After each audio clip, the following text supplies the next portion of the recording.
Hey everybody, welcome back to Headstart Instagrowth. Today we're going to be talking again about Amber Heard. Now, shortly after the reading of her verdict in her trial against Johnny Depp, Amber Heard decided to have a sit-down interview with Savannah Guthrie of NBC Dateline, and the full interview aired on Friday, June 17th. Now, in this interview, Amber Heard gives what can be interpreted as an admission of guilt. In response to a question about her credibility, Amber Heard replied, and I quote, "Even if you think I am lying, you cannot look me in the eye and tell me there has been a fair representation on social media." So first of all, I'd like to say that when a person begins their statement with the phrase, "even if," very often this is used as an admission of guilt. Now, here is the thing, Amber Heard. If you are lying, then the representation on social media has been fair. Obviously, there are the extreme people who take it too far, but for the most part, the anger and the resentment towards Amber Heard would be justified if she were lying.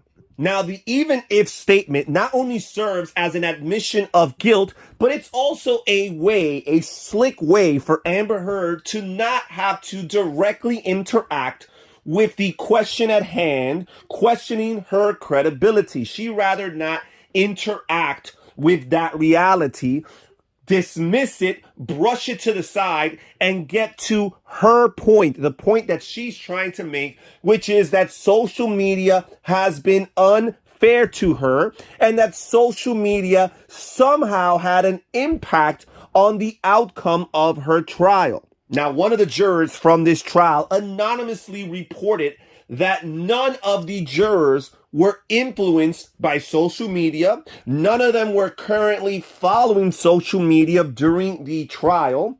None of them discussed social media during their jury meetings. And some of the jury members don't even have social media platforms to begin with.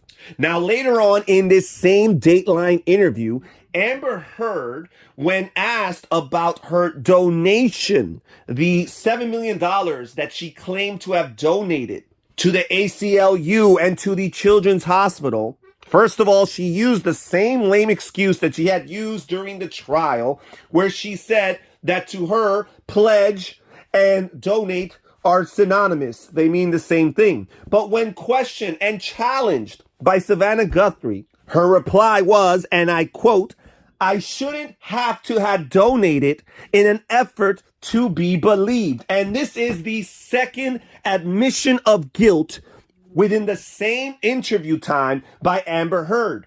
I shouldn't have to have. In other words, it's implied you haven't. It's her way of admitting the truth of what Savannah Guthrie is trying to get to. I have not donated the money. I shouldn't have to have donated in an effort to be believed as far as this whole domestic violence accusation is concerned.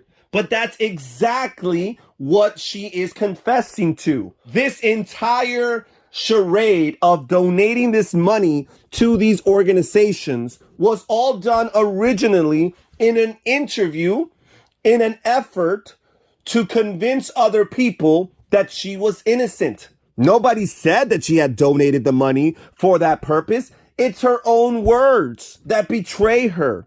Amber Heard, in a public interview, claimed to have already given and donated all $7 million away in an effort to prove to people that her claims against Johnny Depp were sincere and genuine, and that in no way, shape, or form had those claims been influenced by her desire to make a profit. So again, within this short interview from NBC Dateline, we have two admissions of guilt from Amber Heard. She admits that she shouldn't be believed. However, that's not an excuse for the poor representation on social media. And then she indirectly admits to not having donated those $7 million and to the fact that that claim was all in the effort to be believed about her original claim as far as Johnny Depp and the domestic violence situation. And that's it as far as this video goes. If you want to check out the full Dateline interview, you can check in the description box down below for a link to one of the few videos on YouTube that actually cover the whole interview with no commentary involved. Also, check out some of our other videos where we talk about Amber Heard and her social media and what we can learn about Amber Heard from her social medias, in particular, her Instagram account. Please follow us on Instagram at Headstart Instagrowth. And thank you so much. We'll catch you next time.